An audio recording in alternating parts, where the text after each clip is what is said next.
আর দৃষ্টিতে তুমি ইমানদার আছো কিনা এটা কিন্তু এখন হিসাব নিকাশ করা লাগবে। কারণ ইমান আনলে ইমান থাকে না, ইমান ওজুর মতো ভেঙে যায়। ইমান ভেঙে যায় 10টা কারণে। কয়টা? হয়তো নামাজের বিষয়, রোজার বিষয়, ওজুর বিষয়, এগুলো বলতে পারবে। বলেন তো, স্যারকে জিজ্ঞাসা করেন ইমান ভেঙে যায় যে 10টা কারণে বলতে বলেন। এমনকি আমারও আন্দাজে যদি বলতে বলতেন আমিও পারতাম না। আমি না পড়াশোনা করেছি তাই বলতে পারছি।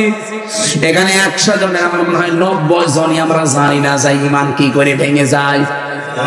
ওযু ভেঙে গেলে ওযু দিয়ে নামাজ হয়, বলেন না? ভাঙা ওযু দিয়ে যেমন নামাজ হয় না, ভাঙা ইমান দিয়ে আল্লাহর জান্নাতে যাওয়া এটা কঠিন জিনিস। এখানে ঈমান আনা লাগবে। ঈমান যদি কেউ আনতে চায়, 1 নম্বরে আল্লাহ পাক বলেন, আমি আল্লাহর উপরে যারা ঈমান এনেছে, আমি আল্লাহর কোন বিধানের উপরে তার কোনো সন্দেহ থাকবে না। আমাদের সন্দেহ না, আমরা মিথ্যা প্রমাণ করার জন্য উঠে পড়ে লেগেছি আল্লাহর বিধানকে। এদেশের রাজনৈতিক একটা বড় দলের বড় দায়িত্বশীল কথা বলে ফেলেছে অলরেডি যে কোরআনের সাথে রাজনীতির কোনো সম্পর্ক নেই, বলে নাই?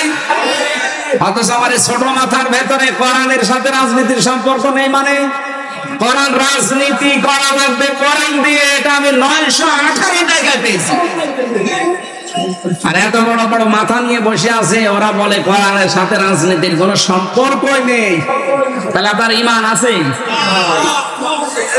আপনি সন্দেহ করলেই যেখানে আল্লাহর দৃষ্টিতে আর ঈমানদার থাকেন না, আপনি সেখানে অবিশ্বাস করে বসে আছেন। আমি আবার বলছি, রিপিট করছি, সন্দেহ করলে যদি ঈমান না থাকে, অবিশ্বাস করলে থাকার কথা। কত বড় কঠিন শাস্তির কথা আছে সূরা আরাফের 40-41 নম্বর আয়াতে। আমার গা শিউরে ওঠে এই মানুষগুলোর কথা শুনলে। ইন্নাল্লাযীনা কাযযাবু বিআয়াতিনা ওয়াস্তাকবারু আনহা লা তুফাত্তাহু লাহুম আবওয়াবুস সামা। রব্বুল আলামিন বলেন, নিশ্চয় যারা আমার আয়াতকে মিথ্যা প্রতিপন্ন করে, আমার আয়াতকে যারা বিশ্বাস করতে চায় না এবং অহংকার করে মুখ ফিরিয়ে চলে আসে, এই নারী কমিশনের 13টা আয়াতের প্রতি ওরা দোষারোপ অলরেডি করেছে। এই কমিশনের সাথে যারা আছে এরা যদি তাওবা না করে, এদের জানাজা পড়াও জায়েজ নেই। ওদের হিন্দুদের মতো পুড়িয়ে ফেলা লাগবে। কারণ ওরা আল্লাহর কোরআনে শুধু অবিশ্বাস না, আয়াতকে অলরেডি বাদ দিয়ে দিয়েছে।